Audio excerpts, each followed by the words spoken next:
പ്രതീക്ഷിക്കാതെയാണോ ഈ ഒരു ഇൻഡസ്ട്രിയിലേക്ക് വരുന്നത്? അതെ അതെ അതെ, എനിക്ക് എന്റെ മനസ്സിലേ ഇല്ലാത്തൊരു സംഭവമായിരുന്നു സിനിമ.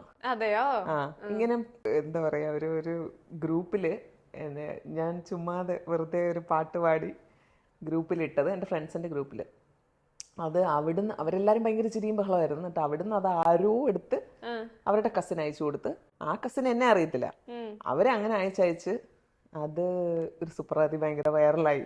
ഓ, വൈറലായിട്ട് എല്ലാവർക്കും അറിയാം, ഒട്ടുമിക്ക ആൾക്കാർക്കും അറിയാം. ഭയങ്കര തെറിവിളിയും ബഹളമായിരുന്നു. കാരണം ഞാൻ ഭയങ്കര ബിൽഡപ്പ് ഇട്ടിട്ടാണ് ആ വീഡിയോ ചെയ്തത്. ഓ, ഞാൻ ഭയങ്കര പാട്ടുകാരിയാണെന്നൊക്കെ പറഞ്ഞിട്ട്. പക്ഷെ പാട്ട് കേട്ട് കഴിഞ്ഞാൽ ആൾക്കാർ ഓടും. ഈ വോയിസ് വെച്ചിട്ടൊരു പാട്ട് പാടിയത്. അങ്ങനെ അപ്പം ഭയങ്കര തെരുവുകൾ. അപ്പം അറിയാലോ ഞാൻ നഴ്സിംഗ് ആ ഫീൽഡൊക്കെ വിട്ടിട്ട് പിള്ളേരൊക്കെ നോക്കി ഇങ്ങനെ വീട്ടിയിരിക്കുന്ന സമയമാണ്. അപ്പോഴാണ് നമ്മൾ പ്രതീക്ഷിക്കാത്ത, നമ്മൾ കേട്ടിട്ട് പോലും ഇല്ലാത്ത തെറികളൊക്കെ ഇങ്ങനെ വരുന്നു. ഇതൊക്കെ ഉണ്ടായിരുന്നോ മലയാളം ഡിക്ഷണറിയിൽ? മലയാള ഭാഷയിൽ ഇത്രയധികം തെറികളുണ്ടെന്ന് തന്നെ ഞാൻ അങ്ങനെ അറിയുന്നു.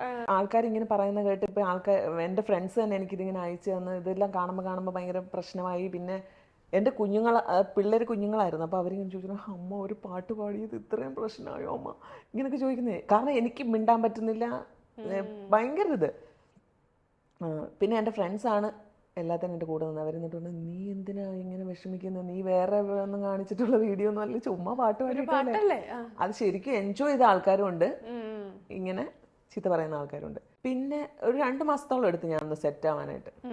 അത് കഴിഞ്ഞപ്പോഴത്തേക്കിനും ഞാൻ വീണ്ടും പതുക്കെ ഈ കമൻറ്റുകളെല്ലാം നോക്കാൻ തുടങ്ങി. അപ്പോഴത്തേക്കും എൻ്റെ ഫ്രണ്ട്സ് ഒരുവിധം ഒരു 10-15 ഗ്രൂപ്പുകളിൽ നിന്നെല്ലാം വീഡിയോ റിമൂവ് ചെയ്ത്, ഇങ്ങനെ സർക്കുലേറ്റ് ചെയ്യരുത്, ഇങ്ങനെ അല്ലാണ്ട് പോയതാണെന്നൊക്കെ പറഞ്ഞിട്ട്.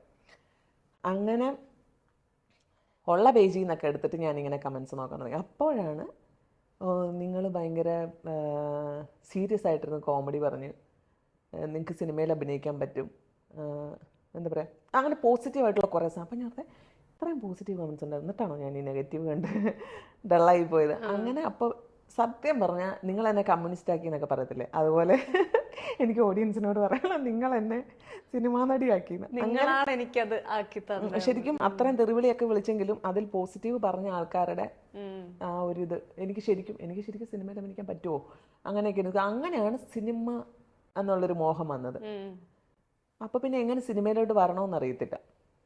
ഞാൻ ശരിക്കും ഇത് മനഃപൂർവ്വം ചെയ്തതല്ല, ഒരു തമാശക്ക് ചെയ്താണെന്ന് പറയാൻ വേണ്ടിയിട്ട് നമ്മുടെ ശ്രീകണ്ഠൻ നായർ ഷോ, അതിലോട്ടൊക്കെ ഞാനിങ്ങനെ ട്രൈ ചെയ്യുന്നുണ്ടായിരുന്നു. എനിക്ക് എങ്ങനെ എത്തണമെന്ന് അറിയത്തില്ലായിരുന്നു. അപ്പൊ സിനിമയുടെ കാര്യം പറയണ്ടല്ലോ, ഒരു TV ഷോയിൽ വരാൻ പറ്റാത്ത ആൾക്ക് സിനിമയിൽ എങ്ങനെ വരുമ്പോൾ. അങ്ങനെ ഇരിക്കുമ്പോഴാണ് ഇങ്ങനെ ജീൻ മാർക്കോസിന്റെ ഈ ആഡ് ഞാൻ കാണുന്നത്. അങ്ങനെ